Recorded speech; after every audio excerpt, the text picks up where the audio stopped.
Pemain timnas Indonesia yang layak dicoret jelang Piala Asia 2023. Pertama, Muhammad Rafli.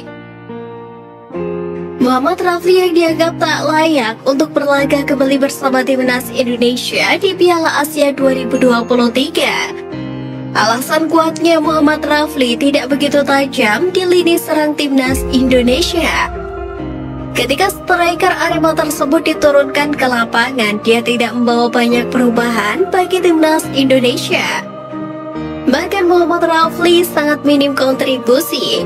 Banyak yang beranggapan jika Muhammad Rafli yang sering dipanggil timnas Indonesia gagal beradaptasi dengan gaya permainan skuad Garuda.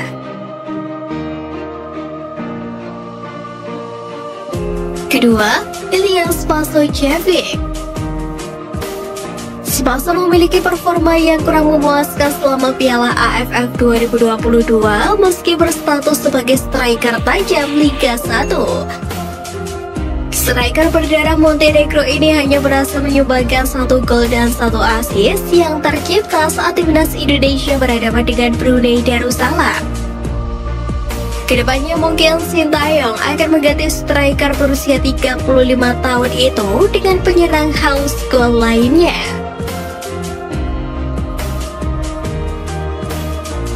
Ketiga, Ricky Kambuaya.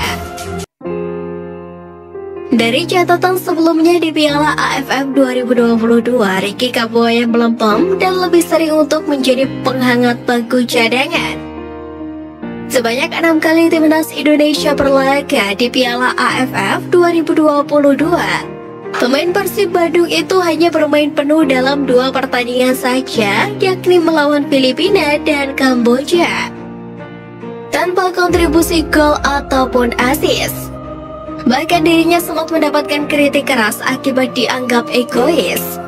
Untuk itu di Piala Asia 2023, Sintayong berpotensi untuk memanggil gelandang yang lebih cerdik untuk mengatur ritme permainan skuad Garuda.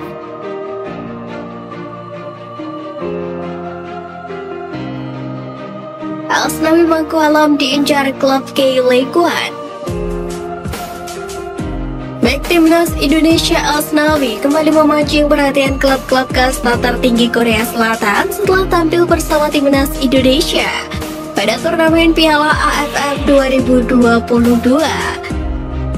Meski gagal membawa timnas Indonesia melaju ke final usai kalah agregat 2-0 dari Vietnam, namun Asnawi mampu menunjukkan level terbaiknya di ajang kali ini. Tak heran jika namanya kembali masuk di daftar incaran klub-klub Korea Selatan yang tengah berburu pemain anyar menyambut musim 2023. Kabar terbaru, Asnawi Mangkualam dirumorkan bakal bergabung dengan Jeju United. Rumor tersebut disampaikan oleh pengamat Liga Korea Selatan bernama Ross Davis. Melalui cuitannya di akun Twitter, Ross Davis mengabarkan bahwa bek kanan Ansan Greeners itu akan bergabung dengan klub kasta teratas Liga Korea Selatan tersebut. Pemain timnas Indonesia Asnawi Mangkualam yang bermain di K-League 2 bersama Ansan Greeners dirumorkan pindah ke K-League 1 dengan Jeju. Asnawi dibutuhkan Jeju United untuk mengisi slot pemain asing Asia. Jeju tertarik dengan Asnawi karena performanya di K-League 2. Tulis dari Ross Davis. Peluang Asnawi bergabung dengan Jeju United tampaknya cukup besar mengingat klub tersebut saat ini hanya memiliki 3 pemain asing. Asnawi sendiri sejatinya masih terikat kontrak dengan Ansan Greeners hingga 31 Desember 2023. Namun kabarnya ada klausul khusus di dalamnya. Klausul itu adalah Ansan Greeners harus bersedia melepas Asnawi Mangkualam apabila ada klub peminat dengan level lebih tinggi, yakni K-League 1.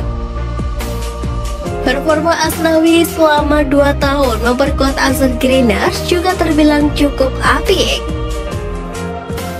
Bek kanan serba bisa ini mampu mengemas total 26 penampilan di K-League 2 dengan mencetak 2 gol dan 2 assist. Sebelum dilirik Jeju United, Asnawi Mangkualam juga menjadi rebutan sejumlah klub Korea Selatan lainnya. Sebut saja Jeonbuk Hyundai Motors, Gwangju FC, dan Daejeon Hana Citizen. Patut untuk dinantikan langkah Asnawi Mangkualam berikutnya di Korea Selatan. Yang pasti harapannya Asnawi mampu tampil apik. Sebab di Piala AFF 2022, Asnawi sempat menjadi sorotan pecinta sepak bola tanah air lantaran tak tampil dengan konsisten.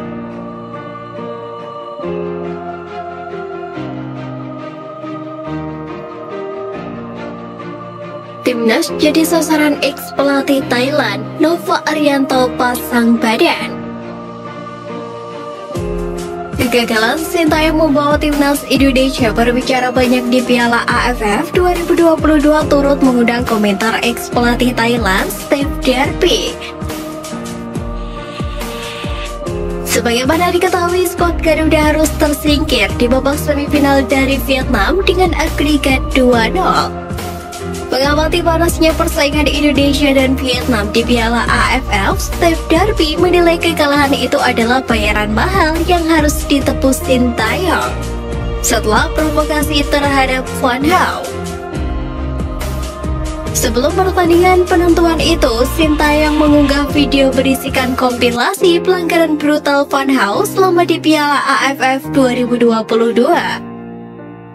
Sejatinya tindakan Sintayong tersebut bukan provokasi, namun menuntut fair play kepada pemimpin lapangan serta pemain dalam sebuah pertandingan. Namun Steve Darby menyebut hal tersebut sebagai bentuk provokasi. Saya tidak pernah melakukan hal seperti itu. Sebagai pelatih, saya ingin menghindari pesan-pesan provokatif seperti itu di media sosial, ujar Darby dikutip dari Vietnam Express. Sebagai pelatih, Darby mengakui menjatuhkan mental lawan dibutuhkan. Akan tetapi dibanding harus menggunakan perang mental, Darby menilai seorang pelatih lebih baik fokus dengan tim sendiri. Di lain sisi, asisten pelatih Sintayong yakni Nova Arianto menilai timnas Indonesia mengalami perkembangan kualitas yang signifikan. Hal itu diungkapkan kepada Ketua Umum PSSI Muhammad Iriawan. Nova Arianto meyakini selama kepemimpinan Iwan Bule, skuad Garuda telah meningkat. Selain peringkat di FIFA naik, Indonesia juga lolos ke putaran final Piala Asia 2023. Hanya saja para pemain tidak perform di Piala AFF kali ini. Untuk itu, kendati Sintayong belum mempersembahkan prestasi, pelatih asal Korea Selatan tersebut dianggap masih layak menukangi skuad Garuda untuk menghadapi berbagai agenda bergengsi di tahun ini.